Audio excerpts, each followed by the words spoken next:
Hey, how's it going? Good, how you doing? All right. I have some battle plans and after-action reports from the Normandy invasion. I'm coming down to the pawn shop today to try and sell my collection of battle plans from the invasion of Normandy. They are reports that were gathered through each of the divisions and put into one document. I'm hoping to get $5,000 to $6,000 for this, but about the minimum I would take would be $2,500. So where did you get these? I got these from my grandfather. He was in World War II with the 82nd Airborne. He worked in the plans office and has had these ever since. It contains maps with drop zones and defensive positions. D-Day was the biggest invasion in the history of mankind. It was just huge to the point of no return. Yeah, and the thing was, it was a battle that had to be fought. D-Day is one of the most historic days in our nation's military history. Nazi Germany had a good hold over almost all of Europe, and the Allies needed a way in, and France was it. 160,000 men stormed the beach of Normandy, but man, was it costly. Thousands died. Operation Neptune, summary of enemy situation. I mean, it's really, really unique. I mean, it really tells a story about what went on that day, which a lot of people would really be interested in. I'm just trying to figure out when these were printed. It's going to be much cooler if we have actual pre-battle plans as opposed to a synopsis of what happened afterwards. Okay. All right. The invasion was June 6th. This is 28 May. This is things they want the troops to do when they land. So this would actually be part of the plans to attack. These plans are amazing. Just think about it. If they got into the wrong hands, it could have changed the course of history. But before I can make an offer, I need to know exactly what they are and when they were made. Before or after the battle makes a huge difference to collectors.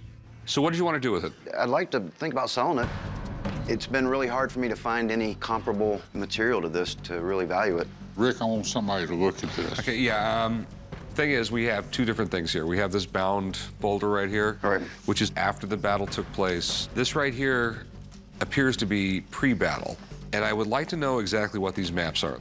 Okay. So let me get a buddy of mine down here and find out exactly everything we got here. Okay. And then we'll go from there, all right? All right. A while back, I bought battle plans and maps from Iwo Jima, another incredibly famous World War II battle. If I can get this set from Normandy, the thought of those two hanging next to each other just blows me away. Hey, Mark. Okay, so what do you have today? I got something really cool. I have a post-battle synopsis of Operation Neptune, and this right here is actual battle plans before the battle. Really? Yeah.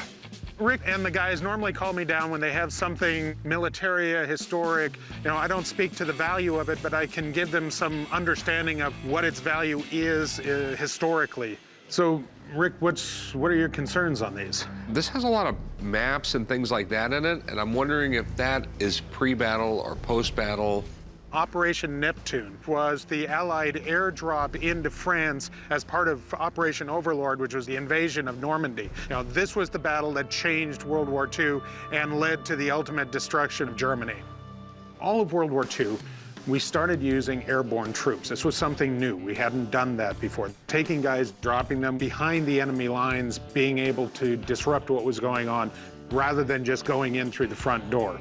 And the idea was we were going to concentrate all these people in a couple of specific areas that would all go in together. In fact, what happened is people dropped all over the place. It wasn't the plan, but what ended up happening was the Germans didn't know where the heck we were. And all of a sudden, they were finding people all over the place. So they thought there was a lot more men behind the lines, so they kept more of their troops away from Normandy, which helped the invasion on the coast. So it actually worked out. Just glancing at this, I can tell you this is post-battle. You can tell that just from the cover. You're not going to know at the beginning of the battle what the end date is. Yeah. These maps would take you all the way through the battle, where people landed, what they did, where they went, find out what went right, what went wrong. When you want to know exactly what happened at the time, this would be the primary historical document to start from. During the war, a lot of documents are produced, top secret documents, restricted documents. For somebody to have been in the position to get these and bring them home and survive all this time, it was wonderful to see these. These were amazing documents. But you said you also have pre-battle? I'm assuming they are. Okay. This is nice. This is where they were supposed to be, where they were supposed to come together. And what do we have here? Top secret. Oh, this is great. This is really spectacular. April of '44. These are pre-battle. This is where you're going to be landing, who is going to be where, which division is going to be where. You know, these are all the places that they're supposed to land. This is how it was supposed to work. You will take Sainte-Mère-Église. You will seize and destroy crossings on the Douve River. This is amazing. The documents from before the battle are much scarcer because these were the documents that if they got into German hands before the battle actually happened, they would know exactly what we were planning on doing. All of this, related as it is to Operation Neptune, to one of the largest airborne operations in the history of warfare, this is really quite an impressive little group of material. Okay, so they're pretty damn rare. Yes. These kinds of documents are going to be in places like the National Archives because it's top secret. You weren't supposed to bring this stuff home. Unfortunately, they're archival pieces rather than display pieces. These are quick production pieces from World War II. This just doesn't hold up. It is not color fast. If you get any light on it, these are the sorts of things, you put this in a frame and put it up on the wall, it's gone.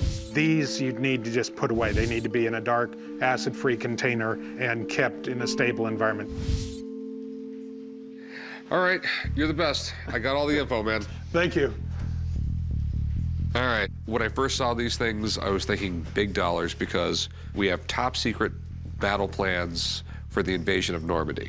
Now that I find out that I can't frame them and hang them on a wall, that's going to be a major problem. Collectors of military stuff, they want to hang them on the wall. They want to talk about them. They want to show their friends. I mean, they're important pieces of history, and they should be treated as such. Unfortunately for me, I can't take them if I can't sell them. I mean, I'm a business here. I'm not a museum. Okay, absolutely. Thanks for bringing them in. All right. Hey, thank you very much, sir. There's no question these are great pieces of history, but I kind of dodged a bullet. In half a year, I would have had really expensive blank pieces of paper hanging on my wall.